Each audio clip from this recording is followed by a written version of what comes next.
Welcome to the Deep Dive. Today we're focusing on a really pivotal moment in aviation safety. The 2010 crash of UPS Airlines Flight 6. That's right. This wasn't just a tragic accident. It exposed a critical vulnerability in how we transport something totally essential to modern life, lithium batteries. And it triggered some fundamental changes in global air cargo regulation. Exactly. September 3rd, 2010, you've got this UPS Boeing 747 freighter. It's flying from Hong Kong to Cologne, stopping in Dubai. Okay. And then over the Persian Gulf, they declare an emergency. Because of a fire. A rapidly spreading fire, yeah. On the main cargo deck. And the really central unsettling point here is that the cargo itself, tens of thousands of these lithium batteries, that became the fuel. It really highlights the inherent risk, doesn't it? Yeah. I mean, think about how many devices you use every single day powered by these batteries. Right. Back in 2010, the sheer volume being flown around was already huge. Huge. Yeah. And the industry was, still kind of learning about the unique dangers these, seemingly small power packs could pose. They were grappling with it. So our goal in this deep dive is to really understand the sequence of events, what happened in the cockpit, the extraordinary challenges the two pilots faced, the fundamental reasons why a lithium battery fire is just so different, so dangerous. Yeah. And ultimately, those vital lessons learned that have shaped the safer regulations we hopefully have today. Okay, so let's start with the specifics of Flight 6. Origin, Hong Kong, final destination, Cologne, Germany, but with that stop in Dubai. Right. The aircraft itself was a Boeing 747-400F, a dedicated freighter. Got it. And at the controls, you had Captain Doug Lamp, very seasoned pilot, over 11,000 flight hours. Wow. And First Officer Matthew Bell, also quite experienced, 5,500 hours, and this is relatively limited time on the 747, specifically just 77 hours. Okay, so a big experience gap on that specific aircraft type, even though both were experienced pilots overall. Exactly. You have the veteran captain paired with a first officer, still getting fully familiar with the nuances of the 747. So with that context of the flight and the crew, what about the cargo? What stood out there? The cargo manifest. That's crucial. We're talking about at least 80,000 lithium batteries. 8,000. Collectively weighing over 2 tons. And it was a diverse mix, too. You had lithium metal batteries, the kind you find in, say, watches, things needing long, low power life. Okay. And then lithium ion batteries, the rechargeable workhorses in your phone, your laptop, power tools. Right. The ones we think about most often, probably. Probably, yeah. And they were packed inside all sorts of consumer goods, individual battery packs, mobile phones, laptops, even electric vehicle batteries, plus a really large shipment of watch batteries. What's striking there is the reliance on the shipper for, accurate labeling. Completely. UPS, like any cargo carrier, they have to depend on those declarations, right? They just can't open and inspect every single package. No way. Especially not when they're often concealed under, say, rain covers on these big pallets. And it turned out later that a significant number of the dangerous goods on board weren't correctly identified or declared. Which builds on your point about shipper responsibility. And this leads us straight into the inherent hazards. Now, back in 2010, just like now, lithium batteries were classified as Class 9 hazardous material. Last night. That means specific labeling, specific handling procedures, and it's important to get the basic difference between the two main types, lithium metal and lithium ion. Right. Because while both carry risks, lithium metal batteries, they present some unique challenges when they catch fire. Okay, and this is where things get really critical and honestly quite scary. The phenomenon known as thermal runaway. Can you explain what triggers that and why it's so incredibly dangerous on a plane? Absolutely. Thermal runaway. That's what happens when a lithium battery gets damaged or it overheats, or maybe there's an internal short circuit. This kicks off an internal self-sustaining chemical reaction. It just keeps going. Yeah. And it releases immense heat and flammable gases. Self-sustaining, so it doesn't need outside oxygen once it starts. Well, the reaction itself generates its own oxidizers to some extent, especially with lithium metal. But the key is it continues until all the battery's stored chemical energy is just gone. Right. And because heat can trigger it in the battery next door, One battery going into thermal runaway can set off this cascading chain reaction through the whole shipment. Oh, wow. And the temperatures, they can soar above 2,000 degrees Celsius. 0,000 C. That's hotter than lava, isn't it? Pretty much, yeah. Which means your typical aircraft fire extinguishers are largely ineffective. CO2, for instance, can actually make a lithium metal fire worse. Worse? How? It reacts with the burning lithium. And halon, the standard agent used in aviation fire suppression systems, it just doesn't stop the thermal runaway itself. It might knock down the flames briefly, but the reaction continues, the heat builds, and it can just reignite. So the key takeaway is these fires are almost uncontrollable once they really get going. That's the fundamental problem, yes. It necessitated this huge shift towards prevention and much, much more robust containment strategies. Okay, so picture this unfolding on Flight 6. They take off from Dubai, climb up to 32,000 feet, and then a fire warning sounds in the cockpit. Main deck, fire forward. Yep. Captain Lamp's immediate decision. Turn back to Dubai. Seems like the only logical thing to do. It was, absolutely. Their initial response followed the standard checklist for a main deck fire. First step, get the oxygen masks on, Right. then arm the fire suppression system. Now, it's important to understand what fire suppression means on a 747 freighter's main deck. It's not like spraying foam or something. No, not up there. It relies on depressurization. The idea is to starve a normal fire of oxygen. So arming the system automatically shuts down air conditioning packs 2 and 3 and seals off ventilation to the cargo hold. Trying to remove the oxygen supply. Exactly. For a typical fire, that might work or at least slow it down. But And this is just tragic. this is where a critical system failure made things much, much worse. Yes. Air conditioning pack 1, which records showed, had a history of intermittent faults. Oh, no. It also failed shortly after. And because packs 2 and 3 were already manually turned off as part of that checklist, Pack 1 was the only one left. And it failed. precisely. And pack 3 didn't automatically restart as a backup because it had been commanded off. So what's the immediate consequence of losing all 3 AC packs? Loss of cabin pressure. Or cockpit pressure? Loss of positive pressure in the cockpit. That slightly higher air pressure inside compared to outside, it acts like a barrier, normally keeping smoke and fumes out. Okay, I see. With all 3 AC packs offline, that barrier was gone, and very shortly after that, a second fire warning lit up. Fire main deck aft. So the fire was spreading? Rapidly. And then Captain Lamb started reporting problems with the flight controls, specifically the elevator controlling pitch and the rudder for yaw. Why? What was happening? The terrifying suspicion, later confirmed, was that the intense heat from this lithium battery fire, well over 1,000 degrees Celsius, had breached the fire-resistant cargo hold liner. It burned through. Effectively, yes. It wasn't designed for that kind of prolonged, intense heat, and the fire was now directly impacting the critical steel control cables running above the liner. So the heat was damaging the actual cables controlling the plane. Exactly. When those steel cables get superheated, they lose tension, they stretch, they can even break. Your control inputs become mushy, ineffective, or just gone. The situation in the cockpit must have just been deteriorating incredibly fast. Dense smoke starting to fill the space. Unbearably fast, yes. And in what sounds like a desperate attempt to see, Captain Lamp made the decision to open the smoke shutter in the cockpit ceiling. The smoke shutter, designed to vent smoke. Yes, but looking back, how significant was that decision? Tragically, it probably made things worse. So. Well, if you've still got an active fire pumping smoke into the cargo hold below, opening that shutter can actually create negative pressure in the cockpit. It's like creating a vacuum. Oh, so it pulls more smoke in. It can, yeah. It can essentially suck smoke from the cargo hold up into the cockpit faster. Now, the cockpit likely would have filled with smoke eventually anyway because the pressurization was already compromised, but opening the shutter probably accelerated it, making it even harder to see, harder to breathe.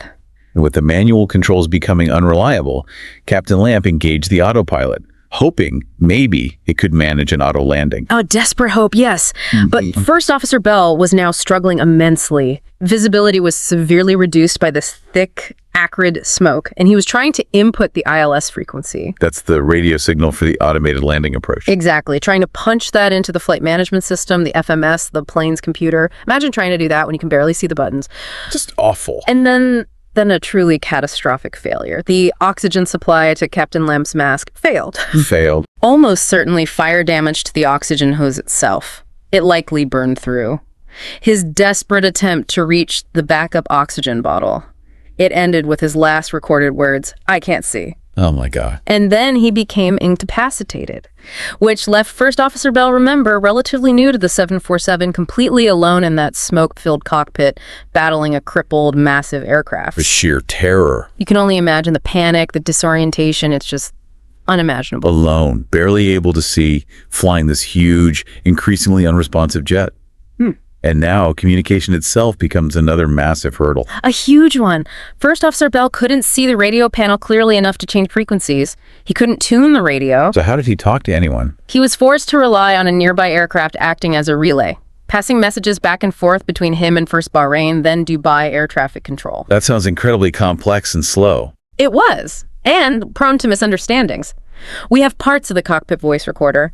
You can hear Bell's growing frustration, the difficulty in getting basic, critical information, altitude, heading, vectors back to Dubai. And the controllers wouldn't have known he was alone. No, they were unaware he was the sole pilot handling everything. They're essentially talking to a middleman, which just adds layers of potential error and delay when seconds, literally seconds, mattered. And adding to that breakdown, he apparently didn't hear or respond to transmissions on the emergency guard frequency. That's right, the standard distress channel. It was likely because the volume on that specific radio was turned down low amidst all the chaos, just another small thing compounding the disaster. But eventually, clearance to land was relayed. Yeah. On runway 12 left at Dubai. Yes, through the relay aircraft, they eventually got the clearance. But the approach itself was, well, it was flawed from the start. Oh, so. The 747 was way too fast, flying at 350 knots. That's incredibly fast for an approach. Way too fast. And they passed below the intended glide slope, that's the vertical path for landing, and they failed to capture the localizer, which is the horizontal guidance. He's trying to slow down, presumably. Desperately deploying flaps, speed brakes, the landing gear. But these systems were either only partially working or completely inoperable. Because of the fire damage again. Yes, affecting the hydraulic systems, the control surfaces. Everything was failing. So the plane just screamed over Dubai Airport. It overflew Dubai International at a dangerously low altitude, still going incredibly fast. Then instructions were relayed for an immediate diversion to Sharjah, a nearby airport. Okay, a second chance maybe. But in the smoke, under that immense pressure, First Officer Bell made a critical error. He mistakenly entered a heading of 195 degrees into the autopilot. Instead of the correct heading, which was 095 degrees. Oh no, so it turned the wrong way. Sent the plane turning south, away from Sharjah. Then the autopilot disconnected. We don't know for sure. Maybe conflicting inputs, maybe system failures reached a critical point. But the result was the aircraft pitched sharply nose down. And he couldn't pull it up. He fought desperately with the manual controls, but they were largely unresponsive by this point. The fire damage was too extensive. Then the ground proximity warning system started blaring. Sink rate, pull up terrain. Showing. His final heartbreaking transmission relayed again was, "Sir, we cannot," and then impact. The plane crashed into a military base near the airport. Yes. Tragically, both Captain Lamp and First Officer Bell lost their lives. It is frankly remarkable that no one on the ground was injured given where it came down. Absolutely. In the aftermath, the investigation obviously dug deep into the aircraft's fire safety systems. What did it find? Well, the 747-400F's cargo compartment was designated Class E. Now, what does that mean? Essentially, it had systems to detect smoke, yes, and systems to try and isolate it, shutting off ventilation, trying to keep it out of the cockpit. But no active suppression, like sprinklers or gas. Not on the main deck for a Class E compartment, no. Not something designed to extinguish a massive high-intensity fire like you get with, tens of thousands of lithium batteries going off. And the depressurization strategy. It proved ineffective against that self-sustaining chemical reaction of the batteries. It just doesn't need much atmospheric oxygen once thermal runaway starts. Plus, there's evidence that depriving a fire of oxygen at high altitude can actually cause it to sort of hibernate and then reignite much more fiercely when the plane descends into denser air. And the fire-resistant cargo liner, you said it was breached? Yeah, it failed relatively quickly. It just wasn't designed for that kind of sustained extreme heat over 2,000 degrees Celsius, potentially. Okay. And detection. Why didn't the alarms go off sooner? That also seems to have been a factor. The initial smoke detection was likely delayed because the cargo packaging itself, things like plastic rain covers wrapped around the pallets, actually trapped the smoke initially. So the fire got much bigger before the system even knew it was there. Exactly. It allowed the fire to grow to a really catastrophic level before the alarm finally sounded up in the cockpit, by which point it was possibly already too late to contain effectively. Were there issues with the emergency procedures themselves? There were weaknesses identified, yes. Turning off all 3 AC packs, while standard procedure for a main deck fire to isolate airflow, well, it backfired when Pack 1 failed independently. It inadvertently killed the cockpit's positive pressure protection. Right. There also wasn't enough emphasis in the checklists back then on making absolutely sure the cockpit smoke shutter was closed after trying to suppress the fire. To prevent sucking smoke in. Exactly. And another point, tragically relevant for Captain Lamp, was the design of the cockpit actually made the emergency oxygen mask somewhat difficult to grab and put on quickly, especially in a smoke-filled, high-stress environment. Investigators also looked at the decision to return to Dubai. Right. Instead of maybe diverting to Doha, which was closer. They did consider that. Factors like, familiarity with Dubai, the ease of reprogramming the FMS for Dubai versus Doha, those likely played a role in Captain Lamp's decision. But would it have mattered? Probably not, is the assessment. The timeline of events, the fire breaching the liner, the control cable failures, the captain's incapacitation due to the oxygen failure, all of that seems highly likely to have occurred regardless of which airport they were heading towards. The fire was just too aggressive, too fast. And even if, somehow, First Officer Bell had managed to get the plane on the ground, his chances of survival were considered very slim. The cockpit was filled with incredibly toxic smoke. And just getting out of a 747 cockpit in an emergency, especially alone and disoriented, is extremely difficult. The escape routes are limited and hard to access. So this crash, UPS Flight 6, and then tragically there was another one involving lithium batteries just a year later. Yes, Aviation Airlines Flight 991, another 747 freighter, another catastrophic fire involving lithium batteries, loss of control, loss of the crew. These 2 incidents together served as a profound, undeniable, and urgent wake-up call for the entire aviation industry. It finally forced a real reckoning with the dangers of flying lithium batteries, didn't it? Absolutely. I mean, they'd been classified as hazardous materials before, Class 9, and they were already banned as cargo on passenger planes for several years prior to 2010. Right. But there were still significant loopholes. The biggest one was probably the so-called smaller batteries rule. Oh, was that? It basically exempted shipments that contained limited quantities of small lithium batteries from needing the full hazmat labeling and the rigorous checks by the carriers. So lots of potentially dangerous batteries could slip through with less oversight. Exactly. It allowed vast numbers of these batteries to be transported without the scrutiny they really needed. So what changed after these crashes? What did the regulators do? Well, the International Civil Aviation Organization, ICO, that's the UN agency setting global aviation standards, they started implementing critical safety changes. Okay. In 2013, they brought in mandatory acceptance checks for large shipments of lithium batteries, making sure they were properly packaged, properly labeled. The basic first step. A crucial one.